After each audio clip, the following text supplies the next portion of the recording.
श्री स्वामी समर्थ सगळ्यांना. तर चला हे बघा, मम्मी आणि भाऊ आलेत खूप दिवसांनी भेटायला. हे बघा मम्मीने काय काय आणले मुलांना खायला, वडापाव वगैरे आणले. आणि हे बघा इथं माळ्यातील पावटा, दूध आणि मेवा. आणि हे बघा ह्या डब्यामध्ये दही आहे. सांडून प्लॅस्टिक कागद पण लावून आणले.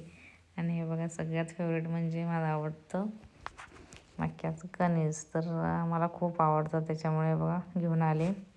आणि हे बघा तांदूळ आणि हे बघा साडी. कारण कोणत्याही आईला मुलीला कितीही नेलं तरी कमीच वाटतं. तर हे बघा एवढे घेऊन आले माझी मम्मी. आणि हे बघा आता मम्मी थांबले. तिला म्हटलं 2 दिवस थांब, तर कसे तरी 1 दिवस थांबते म्हणून ती थांबली. आणि भाऊ मम्मीला सोडून घरी गेला, कारण त्याचं काम भरपूर होतं.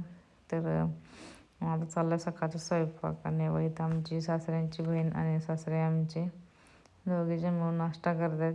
आणि त्या आमची मम्मी बघा स्वयंपाक करते, कारण मुलीला जास्त काम लागू नये म्हणून मुलीच्या कामात मम्मीची मदत. तर ती भांडी घासते, तर मी कपडे धुते. मी बोले नको करू, घरी पण करते. तर नाही, माझ्या मुलीला खूप काम लागतं, मी पण थोडं करते. तर मला मदत करू लागली. मग हे बघा तिकडून मग झाल्यानंतर हे बघा घरी निघाले. आता मुलांना वगैरे भेटली, तर आम्ही येऊन स्टॉपलाच थांबलो. तिथं आमच्या सासऱ्यांची बहीण आणि आमची जाऊबाई आम्ही असे सगळे बोलत उभारलो, कारण एस टी यायला टाईम होता म्हणून. तर खूप दिवसांनी मम्मी आल्यामुळे खूप छान वाटलं. तर आता निघाले तर नको वाटतं. तर हे बघा आता आली बस. तर चला बाय करते मम्मीला. चला बाय.